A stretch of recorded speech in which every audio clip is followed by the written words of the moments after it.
Hello everyone, स्वागत है आपका कंस्ट्रक्शन की दुनिया में। जैसा आपको पता होगा कि मैं हमेशा नई वीडियोस लेकर आता हूं कंस्ट्रक्शन से रिलेटेड, लेकिन आज की जो वीडियोस है वो वास्तुशास्त्र के ऊपर है। मैंने अभी कुछ दिन पहले एक वीडियो डाली थी, उसके ऊपर मेरे एक दोस्त का कमेंट आया फरहान का कि यार तुम मुसलमान हो, कैसे कैसे वीडियो बना रहे हो। फिर एक मेरा दोस्त है मनीष, उसका भी मेरे पास कुछ कमेंट आया।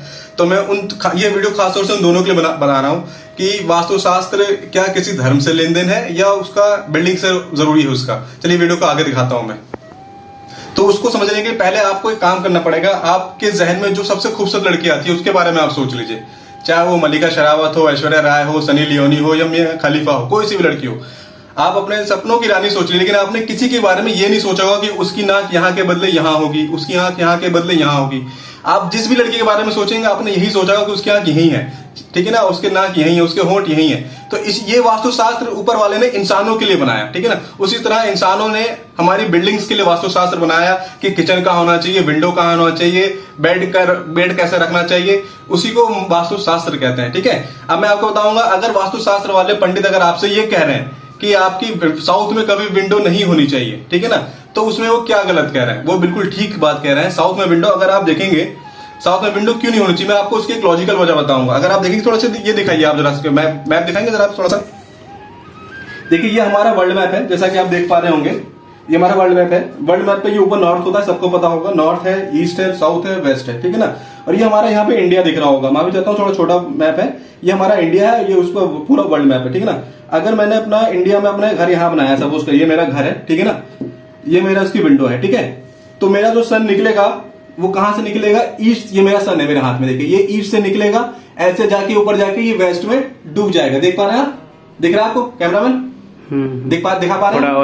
और नीचे करके बीच में क्यों चलो कोई नहीं, देख पा रहे हैं। देखिए सन जो है मेरा ईस्ट से निकलता है, सबको पता है, बच्चे को पता है कि sun rise in the east and set in the west, ठीक है ना। तो जब वो निकलता है तो क्या होता है, उसकी सनलाइट जो है ना हमारे बिल्डिंग्स पे पड़ती है, ठीक है। लेकिन अगर वो बिल्डिंग की राइज यहाँ पड़ रही है तो उससे साउथ की विंडो से क्या लेन देन है, उसकी लेन देन है, क्योंकि जो सन के हमें जो डायरेक्शन होती है वो थोड़ी सी साउथ की तरफ टिल्ट होती है। मतलब वो यहाँ के बजाय, वो सन जो हमारे यहाँ के बजाय थोड़ा सा आगे की तरफ से आता है, थोड़ा सा, तो जिस वजह से पूरे दिन भर साउथ की तरफ सनलाइट की रेस पड़ती रहेंगी, जिससे क्या होगा, हमारा जो कमरा है बहुत ज्यादा गर्म रहेगा हमेशा। इसलिए वास्तुशास्त्र वाले जो होते हैं वो मना करते हैं कि साउथ में कभी हमको विंडो नहीं देनी चाहिए। तो मैं इसलिए कहूंगा कि इसमें धर्म का क्या लेना देना, कि अगर वास्तुशास्त्र वाला कह रहा है कि भैया साउथ में विंडो मत बनाओ, तो इसमें भैया मैं तो आपसे ये रिक्वेस्ट करूंगा, चाहे आप हिंदू हो चाहे मुसलमान हो, वास्तुशास्त्र के अनुसार साउथ में आप विंडो मत दीजिए। इसमें आप ही का फायदा है, आपका कमरा ठंडा रहेगा। जो वास्तुशास्त्र वाले कह रहे हैं कि धन की वर्षा होगी, तो धन की वर्षा वो इस सेंस में नहीं कह रहे कि आप विंडो देंगे ऊपर से नोट टपकने लगेंगे। वो इसलिए कह रहे हैं कि वो लॉजिकल है कि आप अगर ठंडा रहेगा तो आपका एसी कम चलेगा, आपकी मनी सेविंग होगी, बहुत सारी चीजें होती है। आपका कमरा ठंडा रहेगा, आपका मेंटल भी ठंडा रहेगा, ठीक है ना। तो मैं आपको और भी चीजें बताता हूँ ऐसे ही। तो इसी सूरज की रोशनी से, इसी गर्माहट से बचने के लिए वास्तुशास्त्र वाले बताते हैं कि साउथ में आपकी विंडो नहीं होनी चाहिए, ठीक है ना। और अगर किसी की वजह किसी के यहाँ है भी तो उसका वो उपाय भी यही बताते हैं कि आप उसमें, मतलब लॉजिकल है, अगर आप भी किसी नहीं पूछेंगे तो आप भी यही करेंगे। अगर ज्यादा गर्मी आ रही है तो वहां पे मोटा कपड़ा, मोटा ही पर्दा लगाएंगे। ये वो वास्तुशास्त्र वाले बताए ना बताए, अगर आपके यहाँ विंडो तो आप खुद ही वहां पे मोटा कपड़ा डालेंगे, ठीक है ना, ताकि वहां से सूरज की डायरेक्ट रोशनी गरम गरम ना आए कमरे में, ठीक है। ये तो होगी साउथ की विंडो की। अब मैं आपको बताता हूँ कि जो वास्तुशास्त्र वाले कहते हैं कि आपकी जो स्टेयर्स है वो एंटी क्लॉकवाइज या क्लॉकवाइज, ये कहाँ कैसे जानी चाहिए। बहुत से लोग कहेंगे कि क्लॉकवाइज जानी चाहिए, ज्यादा अच्छा होता है। बहुत से लोग कहेंगे एंटी क्लॉक, नहीं। जो वास्तुशास्त्र वाले कह रहे हैं कि जो स्टेयर्स होता है, जो जीना होता है, एंटी क्लॉकवाइज ज्यादा बेहतर होता है। उसकी वजह है क्योंकि अगर आप देखेंगे जब आप एंटी क्लॉकवाइज चढ़ रहे हैं तो आपकी रेलिंग जो होगी लेफ्ट हैंड पे आ जाएगी। जब आप घड़ी की विपरीत दिशा में जब आप जीना चढ़ेंगे, ठीक है ना, घड़ी जैसे क्लॉकवाइज चलता है उसका आप एंटी क्लॉकवाइज चलेंगे जीने पे, ऐसे चढ़ के आपको उल्टा अगर रेलिंग है तो आपको क्या होगा, अगर आप जीने पे कुछ सामान लेके चढ़ रहे हैं, सपोज करिए आपके सीधे हाथ में 50 किलो की कोई बैग है, ठीक है ना, तो सीधे हाथ में आपको पता होगा ज्यादा लोगों की ज्यादा ताकत होती है, तो वो आसानी से उस बैग को उठा पाएगा और रेलिंग से हल्की से सपोर्ट ले लेगा, तो आप आसानी से उस स्टेज पे चढ़ पाएंगे, ठीक है ना। लेकिन मैं आपसे यही बताना चाहूंगा, अगर आप इस चीज को बिल्कुल रिजिड हो जाएंगे, नहीं, पंडित जी ने कह दिया लेफ्ट एंटी क्लॉकवाइज होना चाहिए, तो ये आपकी गलत बात है, क्योंकि किसी भी चीज में रिजिड नहीं होना चाहिए। अगर आपका उस लेफ्ट एंटी क्लॉकवाइज होने की वजह से अगर आपकी बिल्डिंग की ड्राइंग खराब हो रही है तो इतना ज्यादा रिजिड मत होइए। वैसे भी आजकल हमारे यहाँ सबके लिफ्ट होती है, तो लिफ्ट नहीं भी है, अगर आपको क्लॉकवाइज बनानी पड़ रही है तो भी आप देखिए कि हमारे यहाँ इंडिया में बहुत से ऐसे मंदिर हैं जिसमें दोनों तरफ से स्टेयर्स हैं, मंदिर से ज्यादा कहीं वास्तुशास्त्र नहीं हो सकता। तो अगर वहां दोनों जगह अगर स्टेयर्स चढ़ रही है क्लॉकवाइज भी एंटी क्लॉकवाइज का मतलब कि आप चढ़ा सकते हैं, ऐसी कोई दिक्कत नहीं है। बस आपके थोड़ी से आराम कंफर्ट के लिए बेहतर बताया जाता है, वास्तुशास्त्र में बेहतर चीजें बताई जाती है कि आप एंटी क्लॉकवाइज आपको ज्यादा आसानी रहेगी सामान चढ़ाने में, ठीक है। अगर लिफ्ट है तो ऐसी कोई दिक्कत नहीं है। चलिए मैं और भी चीज बताता हूँ। तो जैसा मैंने बताया किसी भी चीज में रिजिड नहीं होना है, जहां आप रिजिड होंगे वहीं आप गलती कर जाएंगे। आपको स्टेयर्स के ऊपर रिजिड नहीं होना है कि क्लॉकवाइज में, आपको देखना ड्राइंग आपकी कहां बेहतर बन रही है। उस तरह आपकी विंडो पे रिजिड नहीं होना है। अब अगर आप समझिए कि इंडिया में साउथ में पंडित जी मना कर रहे हैं, ये नहीं कि अगर आपने को इंडिया में किसी पंडित मना करा आप उसको स्विट्जरलैंड में लेके जाए तो वहां भी साउथ में विंडो नहीं देंगे। नहीं, स्विट्जरलैंड में वहां ठंड ज्यादा होती है, हमें वहां गर्मी चाहिए, तो वहां पे हमें साउथ में विंडो देनी पड़ेगी। तो हमें क्लाइमेट, देखिए वास्तुशास्त्र कुछ नहीं है, सिर्फ क्लाइमेट को लेके, वहां की हवा और पानी को लेके रिक्वायरमेंट जो हमारी फुलफिल करता है उसी को हम वास्तुशास्त्र बोलते हैं, ठीक है ना। तो अगर हम किसी ठंडे एरिया में जा रहे हैं तो वहां पे हमें विंडो साउथ में देनी पड़ेगी, ठीक है ना, ताकि हमें ज्यादा मैक्सिमम टाइम हमको गर्मी मिल सके सूरज से, ठीक है ना। ये आपको ध्यान रखिए कि किसी भी चीज पे रिजिड नहीं होना है। अब मैं आपको एक और चीज बताता हूँ वास्तुशास्त्र से कि पंडित जी, वास्तुशास्त्र वाले जो पंडित जी होते हैं, वैसे आजकल तो बहुत पंडित जी को कहना बेवकूफी है, वास्तु तो बहुत मॉडर्न वास्तुशास्त्र वाले जींस टी शर्ट पहन के आजकल वास्तुशास्त्र वाले होते हैं, बाकायदा ग्रेजुएशन कोर्स हो रहा है, तो पंडित जी कहना तो गलत है, उनको वास्तुशास्त्र टीचर कह दीजिए उनको। तो वो जो वास्तुशास्त्र वाले होते हैं वो ये भी कहते हैं कि आपको जो सोना है वो नॉर्थ की तरफ सर करके नहीं सोना है, ठीक है ना। लेकिन मैं आपको बताऊं वो बिल्कुल गलत नहीं कहते, बिल्कुल ठीक कहते हैं, ठीक है ना। अगर वो आपसे मना कर रहे हैं कि आपको नॉर्थ की तरफ सर करके नहीं सोना है, वो बिल्कुल सही कह रहे हैं। उसकी वजह क्या है कि उसकी बहुत साइंटिफिक लॉजिकली रीजन है उसका, क्योंकि हम जो है इंसान है, इंसान के अंदर हमें, आपको पता है हमारे अंदर खून है और खून के अंदर हीमोग्लोबिन होता है, और हीमोग्लोबिन जो होता है आयरन, आपने सुना होगा जब हीमोग्लोबिन कम हो जाता है तो डॉक्टर कहता है इन्हें आयरन वाली चीज खाइए, साग खाइए, तो वो हमको सरिया खाने को नहीं कहता है, वो ऐसी चीज कहता है जिसमें आयरन हो, ठीक है ना। तो आयरन क्या है, तो हमारे ब्लड के अंदर आयरन होता है। इस वजह से क्या होता है, अगर नॉर्थ की तरफ सर, जैसे मेरा नॉर्थ पर, अगर मैं नॉर्थ की तरफ सर करके सोऊंगा, ठीक है, तो होगा क्या, तो मेरा जो ब्लड है सारा वो ऊपर मेरे सर की तरफ खिंचता चला आएगा, ऊपर की तरफ खिंचता चला आएगा। क्यों? क्योंकि क्या होगा, क्योंकि मेरे ब्लड में आयरन है, और जब सारा ब्लड मेरा ऊपर मस्तिष्क की तरफ खिंचता चला आएगा तो मेरे सर में थोड़ी सी ना सर दर्द रहने लगेगा, सर मेरा भारी भारी हो जाएगा, हो सकता है मुझे रात भर नींद भी ना आए, ठीक है ना। और ऐसा नहीं कि आप मर जाएंगे, ठीक है ना, लेकिन धीरे धीरे आपको परेशानी होगी। अगर आपको लग रहा है कि मैं ऐसा कैसे पॉसिबल है, खून कोई कैसे खींच सकता है, तो मैं आपको बताऊं खून तो बहुत छोटी सी चीज है। ये जो आप देख रहे थे यहाँ दिखाइए, थोड़ा सा करीब आइए, थोड़ा कैमरा में थोड़ा करीब आइए। ये जो आप देख रहे हैं इंडिया का मैप है, ठीक है ना। खून तो मैं बहुत छोटी बात कर रहा हूँ, जो आप ये देखिए पूरा वर्ल्ड मैप देखिए, इस पूरे वर्ल्ड मैप देखिए सारी चीजें ऊपर की तरफ आ रही हैं, ठीक है ना। और मैं आपको बताऊं ये जो इंडिया है ना, इंडिया आज से बहुत साल पहले ये माना जाता है कि ये अफ्रीका के पास था, यहाँ पे था ये माना जाता है कि इंडिया पहले अफ्रीका के पास था। इसकी जो आप ये एजेस देखेंगे ना और इसकी एजेस देखेंगे तो यहाँ पे आपको मिलेगा कि ये पहले इससे मिला हुआ था। ये नॉर्थ की वजह से, नॉर्थ मैग्नेटिक इफेक्ट की वजह से खिंचते खिंचते यहाँ पे है, और इतना खिंच रहा है कि ये जो आपका नेपाल और इंडिया का जो बॉर्डर है, जहां पे हमारा हिमालय पहाड़ है, जो आप देख रहे हैं हिमालय पहाड़ दिख रहा है कैमरा में, हिमालय पहाड़ दिखा पा रहे हैं। यहाँ पे जो नेपाल और इंडिया का जो हिमालय पहाड़ है वो क्या हो रहा है, हर साल उसमें 5 सेंटीमीटर ऊपर की तरफ राइज हो रहा है। आप इसको जीके में पढ़ सकते हैं कि आज से 5 साल पहले जो आपने हाइट पढ़ी होगी हिमालय की और आज की हाइट में बहुत फर्क है। वो यही वजह है कि ये जो इसकी जो टेक्टोनिक प्लेट है और इंडिया की टेक्टोनिक प्लेट है वो आपस में नॉर्थ की वजह से टकरा रही है, और टकराने की वजह से ये ऊपर चढ़ रही है। इस वजह से हिमालय के पहाड़ हर साल राइज कर रही है, हर साल हिमालय पहाड़ की ऊंचाई बढ़ रही है, ठीक है ना। तो ये जब सोचिए, जब वो पूरी पूरी कंट्री खींच सकता है नॉर्थ, तो हमारा ब्लड खींचने में कौन सी बहुत बड़ी बात है, ठीक है। तो इसलिए मैं आपसे रिक्वेस्ट करूंगा कि आप नॉर्थ की तरफ कभी भी सर करके मत सोइए, ठीक है ना। अब आप बहुत से मेरे मुस्लिम फ्रेंड कहेंगे कि नॉर्थ की तरफ, लेकिन हम तो वेस्ट की तरफ पैर करके नहीं सोते हैं। तो भाई मैं कहूंगा कि थोड़ा सा ध्यान दीजिए बातों पे। जिधर आप पैर करने से डर रहे हैं ना, वहां के जो लोग हैं वो उसके अंदर जाके नमाज पढ़ते हैं, और जो पहली अजान हुई थी वो उस काबे शरीफ के ऊपर चढ़ के हुई थी, तो चढ़ के उड़ के तो कोई नहीं जाएगा। हजरत बिलाल उसके ऊपर पैर रख के चढ़ के उन्होंने अजान दी थी, ठीक है ना। तो इतना आप देखिए, हर धर्म में, चाहे वो हिंदू धर्म हो चाहे मुसलमान धर्म में, इंसान के कंफर्ट का पूरा ध्यान रखा गया। मैं बहुत से अपने मुसलमान दोस्तों को देखता हूँ कि उनके यहाँ कमरे इतने छोटे छोटे होते हैं और वो बेड को ऐसे ओरिएंट कर देते हैं कि उनका पैर किबले की तरफ नहीं जाना चाहिए। डर से एहतराम करते हैं वो काबे का, लेकिन वो अपना कंफर्ट, उनका कमरे का दरवाजा तक नहीं खुल पा रहा होता है कि बेड कहीं किबले से पहना हो। लेकिन इतना ज्यादा रिजिड नहीं होना चाहिए। मैंने आपको पहले बताया ना, हिंदू धर्म में रिजिड होना चाहिए, मुसलमान धर्म में रिजिड होना चाहिए। हर जगह कंफर्ट का बहुत ध्यान रखा गया है। अगर आप कह रहे हैं कि आपके यहाँ वास्तुशास्त्र होता ही नहीं मुसलमान में, तो आप मुझे बताइए कि आप हमेशा बेड को क्यों किबले की तरफ से बचाते हैं, आप हमेशा टॉयलेट को क्यों किबले की तरफ से बचाते हैं। कुछ ना कुछ तो है ना। इससे क्या है, बस हम लोग इसे वास्तुशास्त्र बोलते नहीं है, हम लोग उसे एहतराम बोल देते हैं कि हम लोग एहतराम कर रहे हैं, ठीक है ना।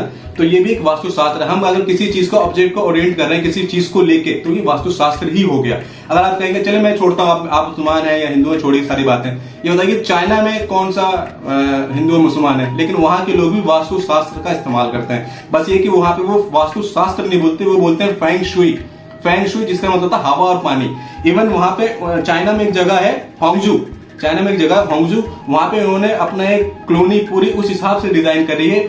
वास्तुशास्त्र बोल रहा हूं मैं, वैसे फेंग शुई बोलते हैं वो लोग। उन्होंने पूरी कॉलोनी, उन्होंने एक बिल्डिंग को गोल शेप दिया है, एक को चांद का शेप दिया है, और एक बिल्डिंग को 6 आदमी का हाथ पकड़ते हुए दिखाया है। उनका कहना है कि इससे नदी से जो गुड एनर्जी आएगी पूरे इलाके में फैलेगी, ठीक है ना।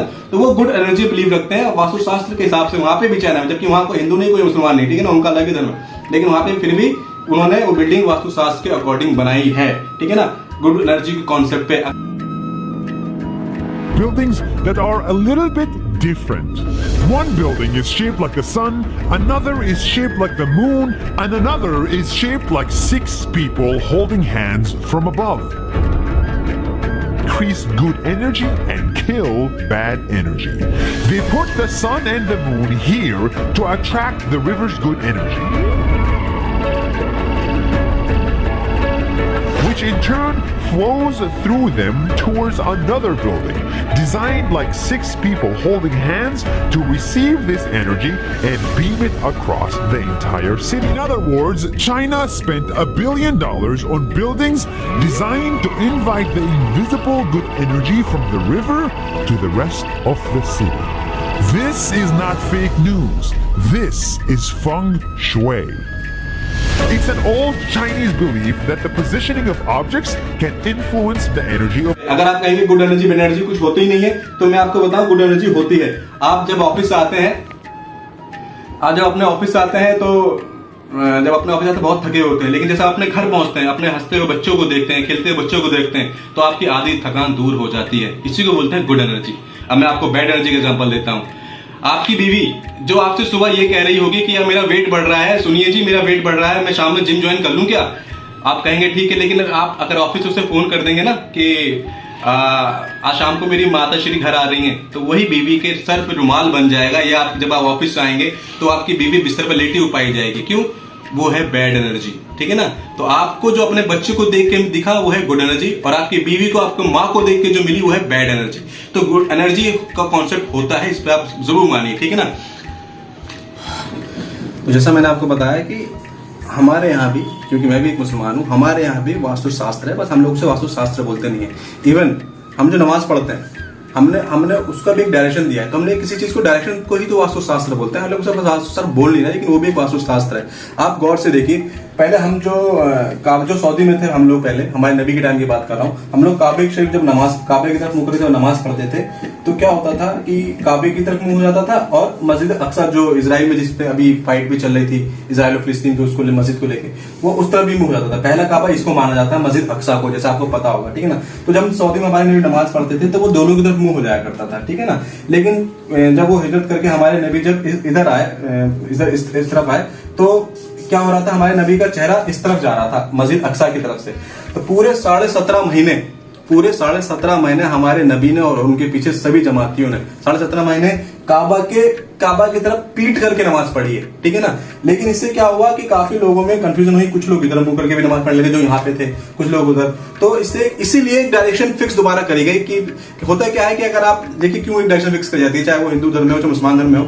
अगर हम लोग सबको आमने सामने कर देंगे ना, तो लोग ऊपर भगवान की तरफ या अल्लाह की तरफ एक ध्यान एकत्रित नहीं कर पाएंगे, ध्यान जोड़ नहीं पाएंगे, ठीक है ना। इसलिए देखिए हिंदू धर्म में आंख बंद करके पूजा करी जाती है। मुसलमान में भी जब वो नमाज पढ़ते हैं तो अपनी नजरें नीचे करते हैं, ताकि एक दूसरे की तरफ उनकी नजर ना पड़े। जब तक नजर नहीं पड़ेगी आपका ध्यान नहीं भटकेगा। इसी वजह से एक डायरेक्शन दी गई है, और इसी डायरेक्शन को वास्तुशास्त्र बोलते हैं, ठीक है ना। आप इसको एहतराम बोलिए, लेकिन ये डायरेक्शन का खेल जो है सारा, यही सारा वास्तुशास्त्र है, ठीक है ना। अब मैं आपको बताता हूँ, ये तो हो गया। चलिए अब मैं दोबारा उस कॉन्सेप्ट पे आता हूँ कि किचन को लेकर बात करता हूं। जो हमारे वास्तुशास्त्र वाले वो बताते हैं कि किचन यहाँ नहीं होना चाहिए, वहां नहीं होना चाहिए। मैं आपको बताऊंगा, देखिए किचन को आप कहीं भी रखिए, बस आपको यह ध्यान रखना है कि उस किचन में प्रॉपर वेंटिलेशन और प्रॉपर सनलाइट आनी चाहिए, ताकि जो आपके किचन में जो भी बन रहा है उसकी जो गंध होती है, ठीक है ना, सनलाइट से वो गंद आपकी मर जाती है, ठीक है ना। तो आप हेल्थ आपकी अच्छी रहेगी, क्योंकि गंद से आज नहीं तो कल आप बीमार पड़ेंगे, ठीक है ना। तो आपको ध्यान रखना है कि पंडित की बातों पे बिल्कुल ये मत आ जाना कि रिजिड हो जाना है। आपको थोड़ा सा ये भी ध्यान रखना है कि वहां पे अगर वहां पे विंडो खुली नहीं पा रही है, वेंटिलेटर खुली नहीं पा रहा है, तो आप वहां किचन मत बनाइए, चाहे कोई से भी आपसे वास्तुशास्त्र वाला का है, मैं आपसे बोल रहा हूँ, ठीक है ना। क्योंकि अगर आपसे कह रहा है कि वहां बनाने से आपकी धन की वृद्धि होगी, तो ये आपसे बिल्कुल गलत कह रहा है वो, ठीक है ना। भगवान को आपके किचन से कोई लेन देन नहीं, आपका किचन का है। भगवान आपको जो पुण्य देगा वो आपके कर्म पे देगा, आपने क्या कार्य अच्छे करे हैं क्या बुरे करे हैं उस पर आपको पुण्य मिलेगा, आपके किचन से नहीं। अगर किचन से मिलना होता तो आपने देखा होगा जो बहुत हाई राइज बिल्डिंग होती है जिसमें 20-20 मंजिल की बिल्डिंग होती है, उसमें से एक कोई थर्ड फ्लोर वाला आत्महत्या कर लेता है और कोई उसमें बहुत खुश रहता है, सबका किचन तो एक ही साइड था, ठीक है ना। तो वो क्यों आत्महत्या कर लेता है? क्योंकि परेशान था उसका किचन। भगवान को किचन से कोई लेन देन नहीं, भगवान को आपके कर्म से लेन देन है। बस आप ये ध्यान रखिए कि भगवान ने आपकी आसानी के लिए सिर्फ चीजें बनाई है। तो जो वास्तुशास्त्र पुराने वाले थे उन्होंने उस वक्त ध्यान दिया था कि भैया इस तरफ रोशनी आ रही है, सनलाइट आ रही है, तो इस वजह से उसको बताते हैं इधर ही किचन बनाना है। लेकिन अब जो है घर बहुत पास पास होते हैं, जरूरी नहीं है कि हम उधर किचन बना पाए क्योंकि उधर दूसरे का मकान होगा। तो अब हमें आज की कंडीशन को देखते हुए किचन को बनाना है, आज की कंडीशन को देखते हुए टॉयलेट का ओरिएंटेशन देना है कि टॉयलेट कहाँ रखें तो उसका वेंटिलेटर खुले में जा पाए, ठीक है ना। इस चीज का बहुत ध्यान रखिए, ठीक है। और अगर आपसे कहे कि वास्तुशास्त्र से ही सब कुछ होता है, तो मैं उनसे रिक्वेस्ट करूंगा कि भाई जो प्रधानमंत्री आवास योजना बन रहे हैं, जो जनता फ्लैट बनते हैं, आप वहां जाके वास्तुशास्त्र करिए। क्या पता वो जो गरीब लोग हैं वो सारे अमीर हो जाए, ठीक है ना, अगर आपको अपने वास्तुशास्त्र पे इतना ही वो है तो। और मुझे बताइए कि सऊदी में कौन सा वास्तुशास्त्र वो लोग यूज कर रहे हैं, ठीक है ना। वो तो डिजिट नहीं किसी भी चीज को लेकर, लेकिन वहां जो अमीर है वो और अमीर हो रहे हैं, ठीक है ना। तो वास्तुशास्त्र का धन से कोई लेन देन नहीं, वास्तुशास्त्र का सिर्फ और सिर्फ आपकी हेल्थ से लेन देन है। क्योंकि आपको फ्रेश एयर मिलेगी, सनलाइट मिलेगी, प्रॉपर सनलाइट मिलेगी, कितनी रिक्वायरमेंट कितनी नहीं है, उससे आपकी हेल्थ अच्छी रहेगी, ठीक है ना। मैं आपसे यही कहूंगा, वास्तुशास्त्र का धर्म से कोई लेन देन। अगर मुसलमान भी है तो वो भी साउथ में विंडो ना रखे, ठीक है ना। चाहे पंडित जी ने कहा है तो कोई बात है, लेकिन वो भी अगर मुसलमान है तो भी ना रखे। लेकिन अगर कोई हिंदू है तो वो एकदम रिजिड ना हो जाए कि मैं किचन वहीं रखूंगा, ठीक है ना।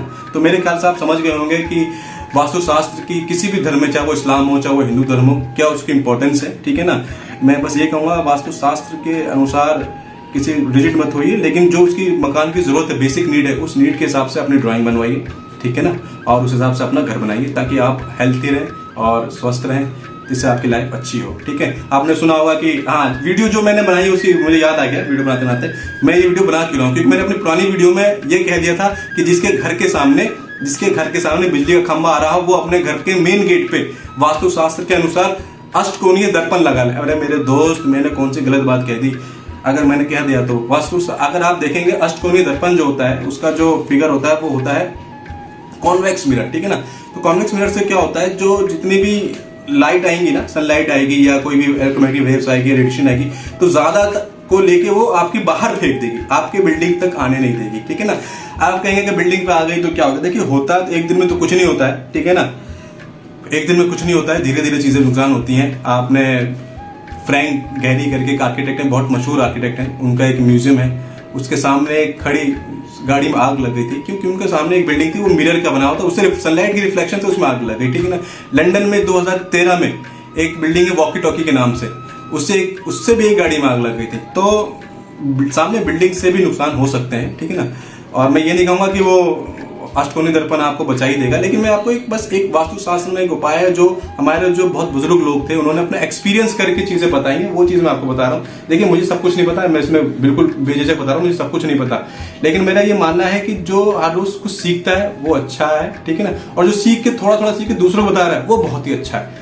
तो बस मैं ये कहूंगा, अगर मैंने कुछ गलत कह दिया तो मैं माफी चाहता हूँ। मेरा किसी धर्म को हर्ट करने का इरादा नहीं था, बस मेरा ये था कि आपको अपने मकान को कैसा आप अच्छा बना सके, क्योंकि मैं एक आर्किटेक्ट हूँ, तो मैं चाहता हूँ कि मकान आपका अच्छा बने, आप भी इसमें एंजॉय करें, आपके आने वाली पीढ़ी भी इसको एंजॉय करें। मिलते हैं आपसे अगले वीडियो में। अगर मेरी कोई बात बुरी लगी तो मैं माफी चाहता हूँ, और इस वीडियो को इतना शेयर करिए ताकि लोग जो थोड़ा रिजिड हैं वो रिजिड ना रहें, और जो वास्तुशास्त्र को नहीं मान रहे वो माने भी थोड़ा बहुत, ठीक है। मिलते हैं आपसे अगले वीडियो में। टेक केयर, अपना ध्यान रखिए, बाय बाय।